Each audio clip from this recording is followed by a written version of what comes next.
Hello there, and welcome to day 131 of A Film a Day with me, Jordan Woodley. Well, as I continue my curated week of films suggested by my producer/fiancée Helen, having yesterday watched and discussed The Devil Wears Prada, it only makes sense to follow it up with a real-world examination of the figure that The Devil Wears Prada is based upon. That is Anna Winter. As you can tell, yesterday, as much as as fond as I was of the film, and as glowing my analysis was, the thing I demonstrated is my lack of knowledge of the fashion world. And I suppose that's what really sold the film yesterday to me, is the fact that it gave me an entrance into a world I had no real knowledge of. But I did demonstrate the fact that I don't really know anything about the fashion industry, the figures involved, the culture of it. And so it did seem appropriate to watch a documentary that actually walked you through a slice of life examination of the people, the figures in the fashion world, and what they do and what their job looks like. It's rather interesting because this came out in 2009, and of course The Devil Wears Prada came out in 2006. And considering the relationship between these two films, the fact that The Devil Wears Prada is based on a novel, the author of whom worked for Anna Wintour, and it's sort of a fictionalized, over-dramatized version of her experience being Anna Wintour's assistant, and whether, when this came out, it's hard to say, but one would question, is there some politics going on here, where in an attempt to make a PR counter move to the film, Anna Wintour allowed this inside look into her professional world, and an examination, a profile of her as a person, because it really does come across like that. You know, the film primarily follows her.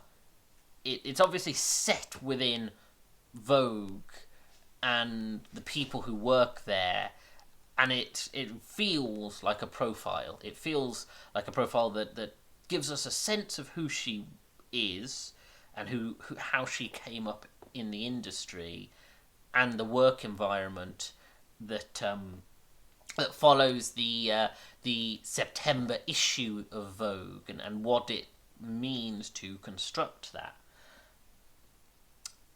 But there is something about it that is very, as I said, it's very slice of life, but it's also very undramatic. And it's quite possible that you know, it's an unfair comparison, having watched The Devil Wears Prada, which is all drama, and of course Meryl Streep plays this rich and complex character, and the environment is this minefield of constant infighting and people climbing over each other to the top. Whereas the documentary presents a fairly well-run, collaborative effort to construct a magazine, you know, to best represent the creative input of writers and photographers and you know, people who in the fashion world. And there's not really any drama. There is a very small amount of drama between the team and one of the... is she a designer or a photographer? I'm not sure. Editor, sorry. One of the editors, Grace Coddington, who does an extensive photo shoot, and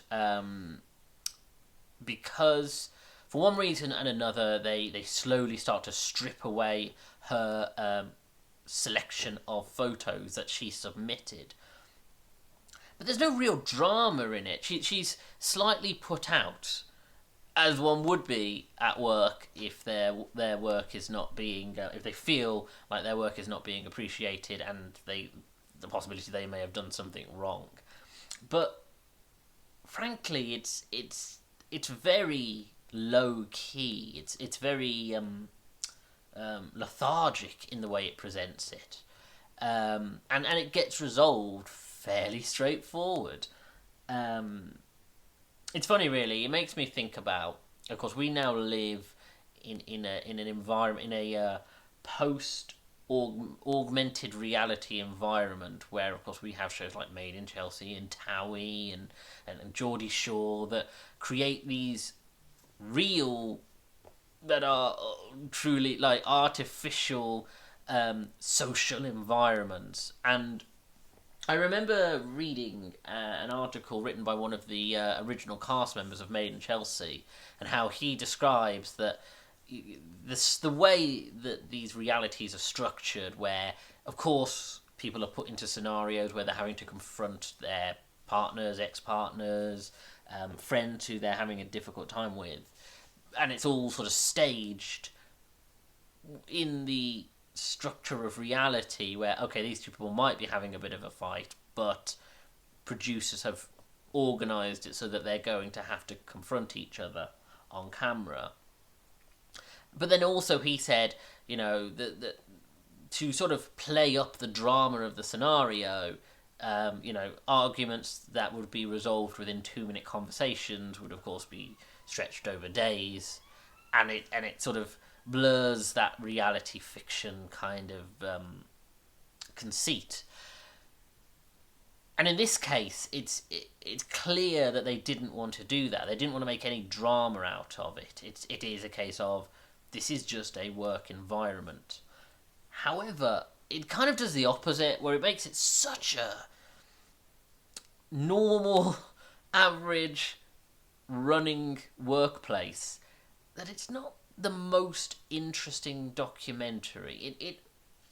I know Winter is an interesting person to learn about, and the profile on her, where you learn about her father, her experiences as a model, her car accident, returning to work to become an editor, and of course to get to the top, is interesting. Although, because she is presenting it herself, I feel like it's a very straightforward account.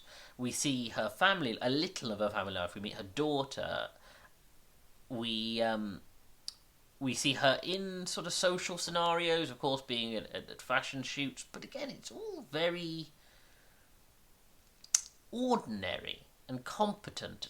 And I'm sure R.D. Cutler, R.J. Cutler, looking him up, he is a respected documentarian.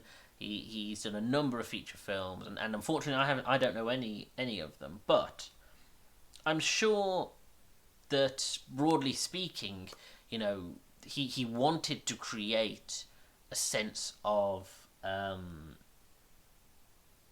normality within sort of the Vogue offices. He didn't want to play up a dramatic environment that's anywhere similar to what we saw in The Devil Wears Prada.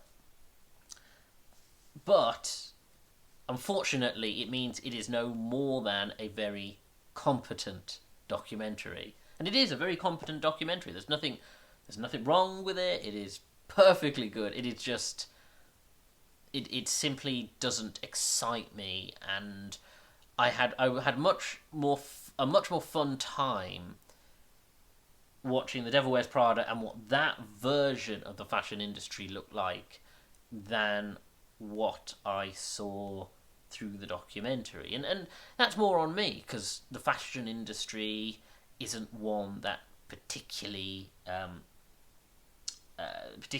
interests me. I was talking before I recorded the video about how, even in theatre and production, as an actor, I don't find costume an area that I have any particular interest in other than being put in one. But the artistry of costuming is not something that has ever gravitated towards me.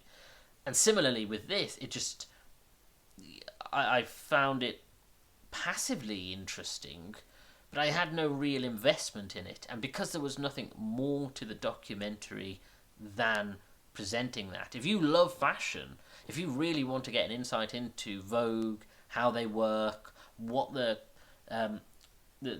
environment is like when they are putting together things like the September issue, then this is perfect. But beyond that, for someone like me who isn't that interested, there isn't a great deal more. I would be interesting to see other accounts. Documentaries, of course, are only. This is a inside look documentary, and as a consequence, as I think I mentioned in a different one a few weeks ago, it means you get a very specific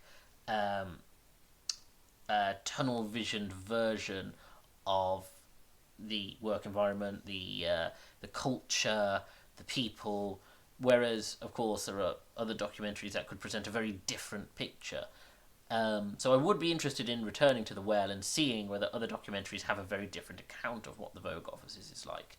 It's very possible that they might not, that it would be very similar to this, but I'm interested enough to want to learn more. So that's the best I can really say. And that's really it for today. An interesting documentary, but not one of the best ones I've seen, considering some of the real knockouts that I've seen over the last couple of weeks. Thank you for joining me. Please, if you like the video, hit the like button, subscribe to the channel, comment below because it help me in the algorithm, and hit that little bell to get notifications for when new videos go up. There are over 130 videos, so please do check out some of the others. I, of course, have a playlist of documentaries, so please do check some of those out.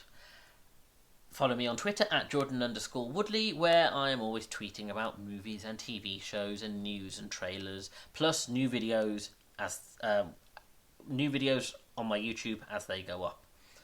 Thank you for joining me. Take care.